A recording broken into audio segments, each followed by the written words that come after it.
everybody, it's Caitlin. Welcome back to CoronaChat. Today is Monday, May 18th, and last Friday we started to answer the question how to hang out with loved ones with restrictions starting to lift, right? We talked about risk tolerance and how we all need to figure out kind of what our own risk tolerance is, what our boundaries are, but I punted a little bit about what exact activities might be safe. So I wanted to kind of loop back and answer that question a little more head on today. So just a quick caveat first, none of the activities that I'm going to talk about today are 100% safe, right? Doing these activities will not in any way ensure that you do not get coronavirus. This is kind of a roundup of what we know so far and how you can use that to think about what activities might be safer, what you might personally feel safe doing given your own risk tolerance, given your own kind of risk factors for getting really sick. Just want to foreground that first, right? This is not like the definitive list of things that are definitely safe. This is just some things to consider as you're trying to figure out like what activities might be within your realm of risk tolerance and what feels safe to you, right? So based on the evidence that we have right now, it seems like if you're going to meet up with friends and family, being, together but distant, right? So at least 6 feet apart from one another, outside is safer than being at least 6 feet apart together inside, right? So think about it. If you're inside, right, you're all breathing the same air. The virus particles are trapped in the air in that room with you, and the air is recirculating. So as whoever might be infected is breathing into the air in that room, right, the virus concentration is kind of going up the longer you all sit there.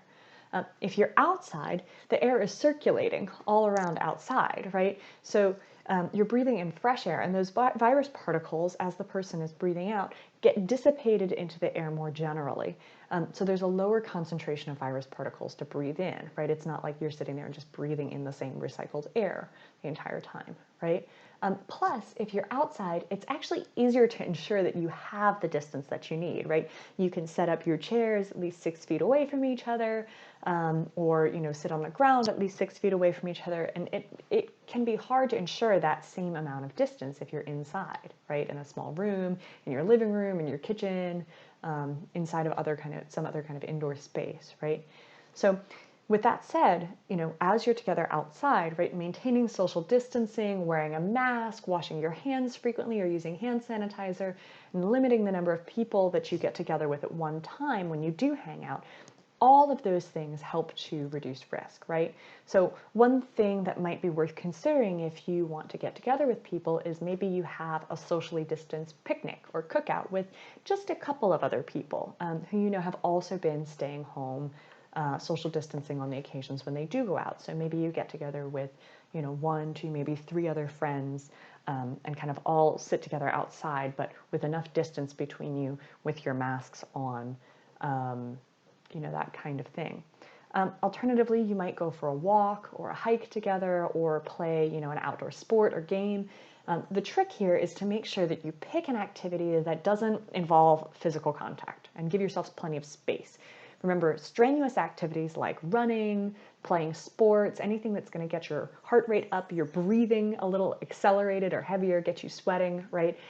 That you want more distance between you than if you were just walking at a leisurely pace. So normally when we talk about social distancing, right, you've been hearing us say 6 feet, 6 feet, 6 feet over and over again.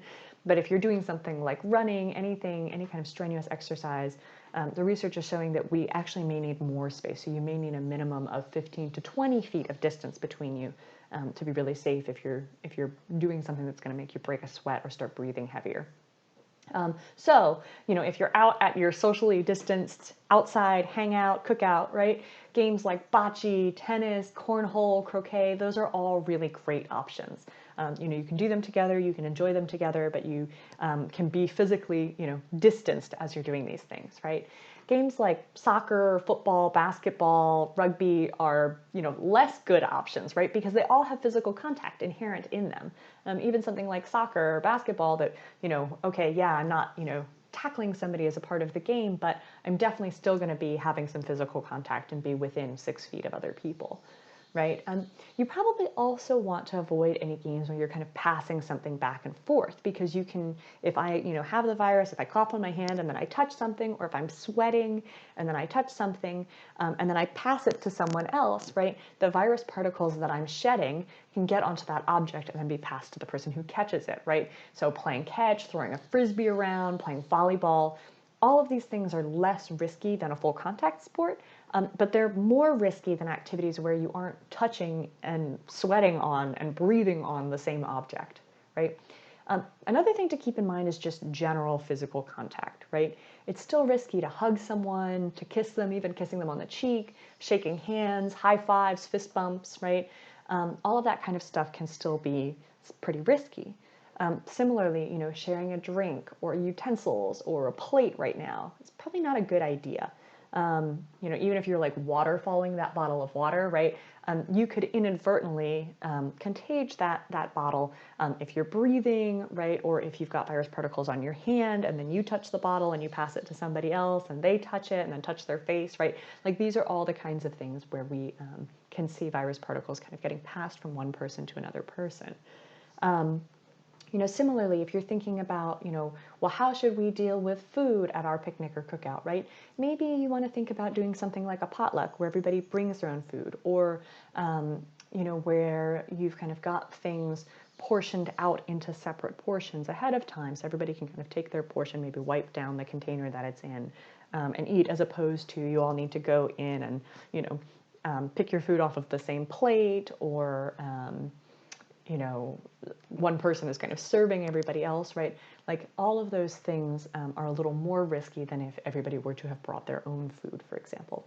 So hope that starts to answer your question. I know that that's not a definitive catalog, but like I said, the idea here is just to get us all thinking about, what are some of the kinds of activities, what are the kinds of things that we should be thinking about? So again, we want to think about like what can we do that doesn't require physical contact, that doesn't require us to kind of pass things back and forth to each other, that allows us to be in community with one another and not feel so isolated in a way that doesn't, dramatically increase our risk. So I hope this was helpful. If you've got, kind of specific questions, other kinds of activities that you're like, well, what about this? What about that? Drop them in the comments below. Happy to answer more specific questions. Feel free to DM me. I will give you kind of the best information that I can based on what we know right now. So otherwise, I will talk to you all tomorrow. In the meantime, stay safe, take care of one another. And we're all in this together. We're all learning how to navigate this together. But we are going to get through this. So take care of each other and talk to you tomorrow.